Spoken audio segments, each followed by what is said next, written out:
Video like जरूर कर लीजिए और ऐसे वीडियो लगातार फ्री में पाने के लिए चैनल को तुरंत सब्सक्राइब कर लीजिए और बेल आइकन को जरूर टैप कर लीजिए ताकि आगे भी सारे वीडियो आपको मिलते रहे। यूट्यूब में फॉलो करते हैं तो प्लीज ये वाला फ्री टेलीग्राम चैनल जरूर ज्वाइन कर लीजिएगा। सारे नोटिफिकेशन सारे अपडेट यहीं पे आते हैं, ध्यान रखिए। पहला प्रश्न दिया है, निम्नलिखित श्रृंखला में कौन सा विकल्प प्रश्नवाचक चिन्ह को प्रतिस्थापित करेगा। देखिए श्रृंखला में जो संख्याएं दी गई है 4, 11, 30, 67 और 128 और यहाँ पर क्वेश्चन मार्क दिया है। आपको बताना है कि क्वेश्चन मार्क के स्थान पर कौन सी संख्या आएगी। तो देखिए इसमें पैटर्न क्या चल रहा है। अगर हम लोग पैटर्न देखेंगे तो 4 यहाँ पे मल्टीप्लीकेशन का कोई पैटर्न अभी नहीं दिख रहा है ना प्रत्यक्ष रूप से। स्क्वायर और क्यूब भी नहीं दिख रहा, तो हम लोग डिफरेंस निकालते हैं। यहाँ पे देखिए 7 का अंतर है, यहाँ पर अगर आप देखेंगे तो 19 का अंतर है, यहाँ पर अगर डिफरेंस देखा जाए तो 37 का अंतर है और यहाँ पर अगर आप डिफरेंस निकालेंगे तो 61 का अंतर है। यहाँ का डिफरेंस हम नहीं निकाल सकते। अब देखिए डबल डिफरेंस देखते हैं। यहाँ पर डबल डिफरेंस 12 का हो गया है ना। यहाँ पर आप देखेंगे तो ये 18 का डिफरेंस मिलेगा। यहाँ पर आपको डिफरेंस पता चलेगा 24 का, तो आपको पैटर्न मिल गया। यहाँ पे क्या चल रहा है, यहाँ पर देखिए डबल डिफरेंस चल रहा है। ये 6 का मल्टीपल है, 12, 18, 24, तो यहाँ पर 30 का डिफरेंस आएगा। अगर 61 में 30 जोड़ा जाए तो आपको 91 मिलेगा, है ना। और 91 को 128 में जब जोड़ेंगे तो 128 और 91 इनको आपस में जोड़ने पर आपको मिलेगा 219। तो इसका बिल्कुल सही उत्तर हो जाएगा 219, विकल्प डी। ठीक, ये पहला प्रश्न था। अब बढ़ते हैं दूसरे प्रश्न की ओर। देखिए अगला प्रश्न यहाँ पर क्या दिया, 5 बच्चे PQRST एक वृत्ताकार आकार में बैठे हुए हैं। P का मुंह दक्षिण पश्चिम में, T का मुंह दक्षिण पूर्व में है। Q और T क्रमशः P और S के दाएं विपरीत दिशा में बैठे हुए हैं। R और S और Q के बीच समान दूरी पर बैठे हैं। R का मुंह किस दिशा में। देखिए जब कभी भी बोला जाएगा कि मुंह इस दिशा में तो व्यक्ति बैठेगा जस्ट उसके विपरीत दिशा। जैसे अगर बोला जाए ना कि हमारा मुंह उत्तर दिशा में, मतलब मुंह उत्तर में, इसका मतलब हम फिर मतलब बैठे दक्षिण में और मुंह उत्तर की ओर किए। तो यहाँ पे इसको बनाते हैं। देखिए यहाँ पे मान लीजिएगा एक सर्कल है, ठीक, ये एक सर्कल है ना। इस सर्कल में हम उन बच्चों को बैठाने की कोशिश करते हैं। देखिए दिया क्या है कि जो P का मुंह है दक्षिण पश्चिम में। देखिए अगर यहाँ पे हम दिशा की बात करें, ये नॉर्थ, ये साउथ, मतलब उत्तर दक्षिण, यहाँ पर पूरब और यहाँ पर पश्चिम, है ना। अब दक्षिण पश्चिम में मुंह होने का मतलब देखिए दक्षिण पश्चिम यहाँ पर है, तो जो बैठेगा लड़का बैठेगा यहाँ पर, है ना, तो इस डायरेक्शन में बैठेगा। तो जो इसमें बोला जा रहा है कि मान के चलेगा कौन किसको बताया जा रहा है, P का मुंह, है ना। देखिए ये नॉर्थ यहाँ पे हम मान लेते हैं, है ना, और यहाँ पर साउथ हो गया, यहाँ पर ईस्ट हो गया और यहाँ पर वेस्ट हो गया। तो जो P बैठेगा, P का मुंह दक्षिण पश्चिम, मतलब P यहाँ पर कहीं बैठेगा। ठीक, इसके बाद देखिए S का मुंह दक्षिण पूर्व में। दक्षिण पूर्व कहने का मतलब है, देखिए S का मुंह इधर है ना, मुंह इधर है, इसका मतलब S बैठेगा यहाँ। तो S यहाँ पर कहीं बैठा हुआ है, मान लेते हैं यस यहाँ पर बैठा हुआ है। ठीक, यस को हमने बैठा दिया। जो Q और T है क्रमशः P और S के दाएं के विपरीत बैठा। देखिए P का दाया इधर होगा, है ना, इसके विपरीत ये रहा, मतलब ये दाया रहा तो इसके विपरीत बैठा है। मतलब P जो बैठे, देखिए यहाँ पे जो Q बैठा है, Q मान लीजिए यहाँ पर नीचे बैठा हुआ है। ठीक, और इसी तरीके से जो T बैठा है S का ये विपरीत है, तो यहाँ पर T बैठा होगा। अब इसके बाद अगला पैटर्न क्या दिया, देखिए अगला पॉइंट क्या दे रखा है। अगला ये दिया कि R जो है ये S और Q के बीच में समान दूरी पे। देखिए S यहाँ रहा, Q यहाँ रहा, R यहीं पर कहीं बीच में होगा, है ना, R यहीं पर होगा। अब पूछा जा रहा है कि R का मुंह किस दिशा में। देखिए अगर हम देखेंगे तो R का मुंह हल्का सा इधर क्रॉस दिशा में, है ना। इसका मतलब देखिए अगर आप यहाँ पे सेट करते, इसको बनाते, तो आपका उत्तर होता नॉर्थ ईस्ट, है ना। लेकिन इसमें ऐसा दिया नहीं है और ये ईस्ट के ज्यादा पास दिख रहा है, मतलब ये पश्चिम के ज्यादा पास दिख रहा है, तो इसका जो मुंह माना जाएगा वो पूरब की ओर माना जाएगा, ईस्ट। इसका बिल्कुल सही उत्तर हो जाएगा विकल्प ए।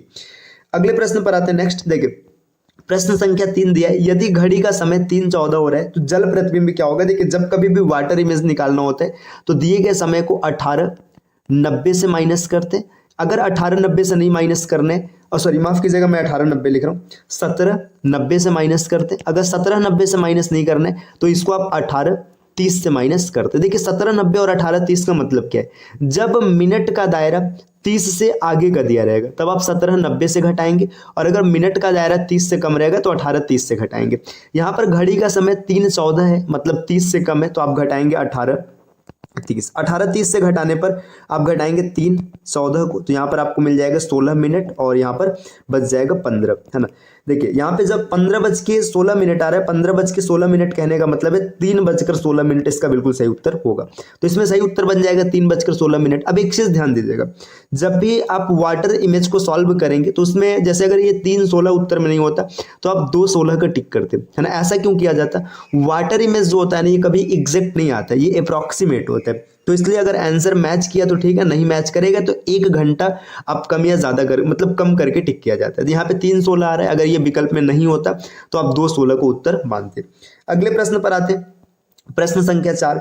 यहाँ पर क्या दिया हुआ है कि 2 कथन दिया है और उनसे संबंधित कुछ मतलब निष्कर्ष दिए गए, आपको सही निर्णय लेना है। देखिए यहाँ पे देखते हैं इसको इंग्लिश वर्जन से, वेन डायग्राम बनाना आसान होगा। ऑल मेन आर एम्प्लॉयड, जितने भी मेल हैं मतलब मेन है सब क्या है, सब एम्प्लॉयड है, सभी मेन एम्प्लॉयड है।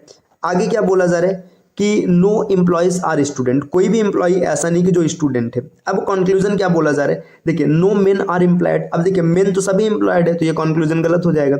आगे है नो मेन आर स्टूडेंट, देखिए जो एम्प्लॉयड है ना ये स्टूडेंट के घर नहीं जाएगा, इसके दायरे में नहीं जाएगा, तो मेन इसके अंदर है तो ये भी नहीं आ पाएगा। तो दूसरा कंक्लूजन सही होगा, इसमें सही उत्तर हो जाएगा केवल निष्कर्ष 2 अनुसरण करता है, विकल्प बी।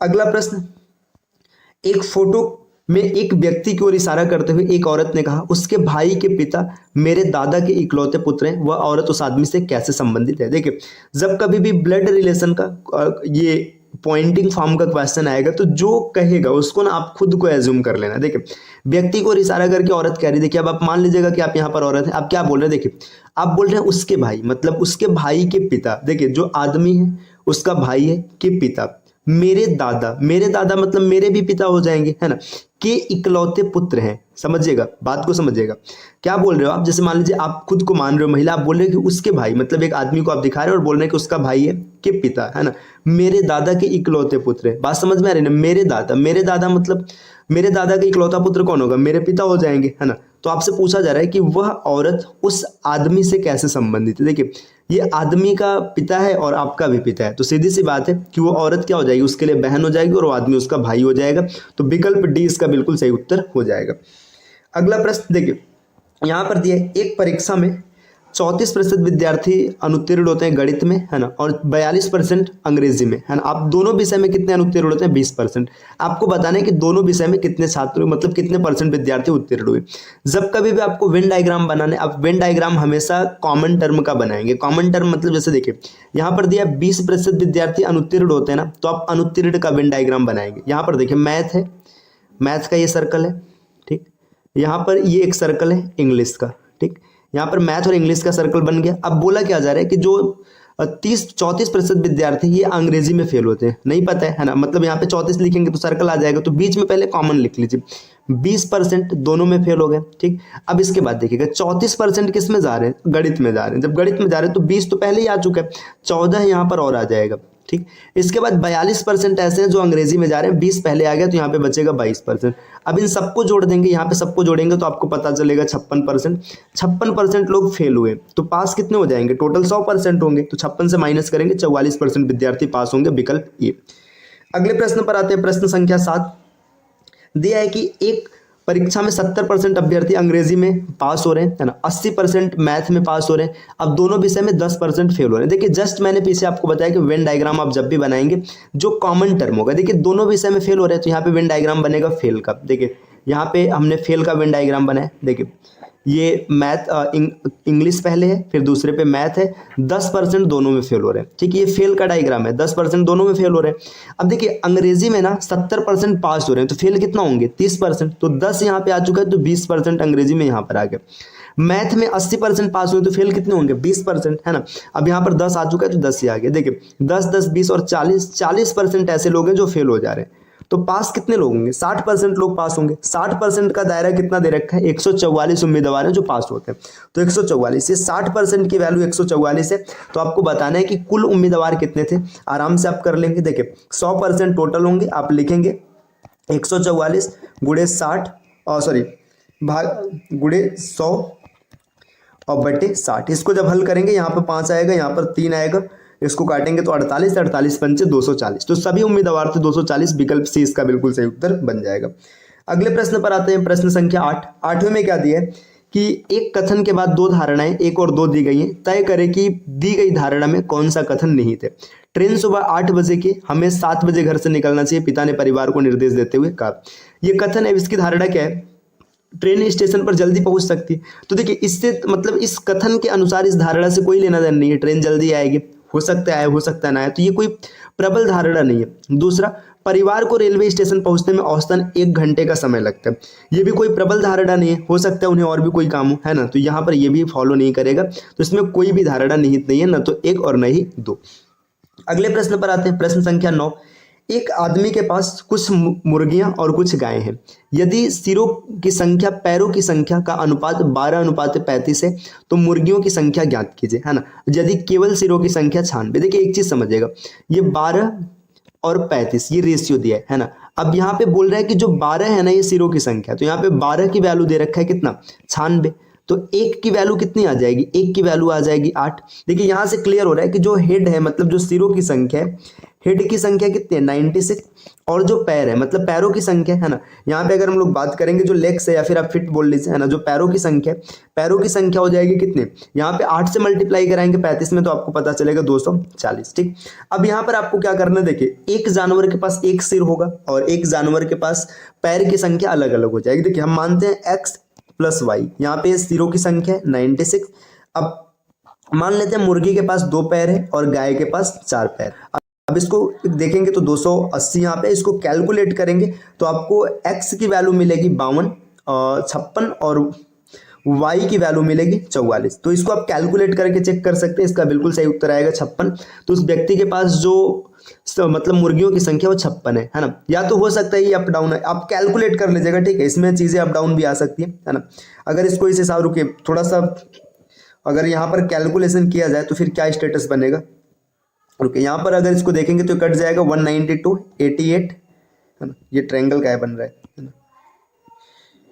यहाँ पर 88 बचेगा, 44, है ना, यहाँ पे 52 इसका उत्तर आएगा, 52 और 44। तो इसको जब आप कैलकुलेट करेंगे तो 52 और 44 आएगा, आप इसको कैलकुलेट करके चेक कर सकते हैं।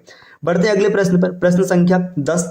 10 में क्या दे रखे, 10 में यहाँ पर यह दिया है कि एक निश्चित कूट भाषा में सम्राट को ऐसे लिखा जाता है, तो आपको बताना है विंडो को कैसे लिखा जाएगा। देखिए सम्राट की बात करेंगे तो प्लेस वैल्यू लिखते हैं, एस की प्लेस वैल्यू कितनी होती है 18, ए की प्लेस वैल्यू 1, एम की प्लेस वैल्यू 13, आर की प्लेस वैल्यू 19, एस की प्लेस वैल्यू होती है 19, 18 नहीं होती, माफ कीजिएगा, एस की प्लेस वैल्यू है 19, ये 19, है ना, ए की प्लेस वैल्यू है 1, एम की प्लेस वैल्यू 13, आर का 18, ए का 1 और टी का 20, है ना। यहां से कोई रिलेशन दिख रहा है, अभी तक नहीं दिख रहा है, इसका ना अपोजिट लेते हैं, मतलब रिवर्स प्लेस वैल्यू। तो रिवर्स प्लेस वैल्यू के लिए 27 से माइनस करते हैं, अगर 27 से माइनस करेंगे तो यहाँ पे मिलेगा, देखिए 8, यहाँ पर 26, ठीक, फिर यहाँ पर मिलेगा 14, यहाँ पर 9, 26 और 7। अब यहाँ से क्या पैटर्न बन सकते हैं, देखिए अगर ध्यान से देखेंगे तो आपको 88 लिखा हुआ दिख रहा है ना, देखिए 6 और 2 को जोड़ेंगे तो 8 हो जाएगा। देखिए यहाँ पर 8, 8, 5, 9, 8, 7।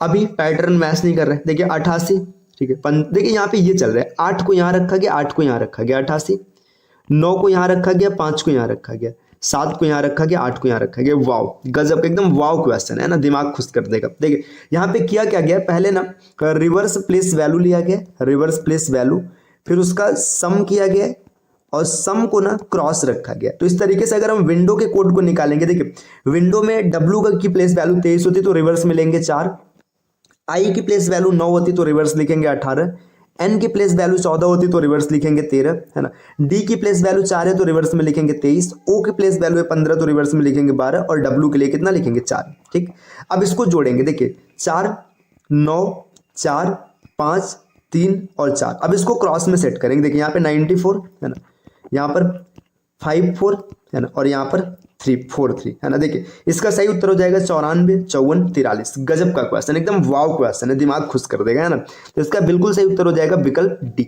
अब आते हैं अगले प्रश्न पर, देखिए नेक्स्ट। अब यहाँ पर क्या दे रखा है कि ये 4 समूह दिया गया, इसमें से 3 एक प्रकार से समान है और एक अलग है। देखिए वृत्त और चाप, जब वृत्त बनाएंगे तो चाप इसके अंदर आएगा। ठीक, टीवी स्क्रीन, टीवी में स्क्रीन होता है, पुस्तक में कवर रहता है ना, लैपटॉप और चार्जर। अब ऐसा नहीं कि आप लैपटॉप में के अंदर चार्जर मिलेगा, वो तो बाहर रहता है, तो इसका बिल्कुल सही उत्तर विकल्प डी होगा। प्रश्न संख्या 12 में क्या दिया, एक्स तथा वाई क्या है, ये भाई है ना। देखिए एक्स और वाई ये दोनों भाई हैं, एक दूसरे के भाई हैं, तो इनको डिब्बे में रख लेते हैं, है ना। अब आगे क्या बोला जा रहा है, वाई का पिता आर है, वाई का पिता आर है ना, मतलब फादर है ना। जो टी है, टी का भाई एस है ना, और एस जो है एक्स का मामा है। देखिए एक्स का मामा है, मतलब यहाँ पे देखिए टी हो गया है ना, और यहाँ पर x हो गया। ठीक, ये x इसका मामा है तो इसको मेल बना लेते हैं। अब पूछा है कि r का t के साथ क्या संबंध होगा। देखिए r क्या हो जाएगा, r इसके लिए हस्बैंड हो जाएगा, तो इसमें पति हो जाएगा। विकल्प बी इसका बिल्कुल सही उत्तर होगा।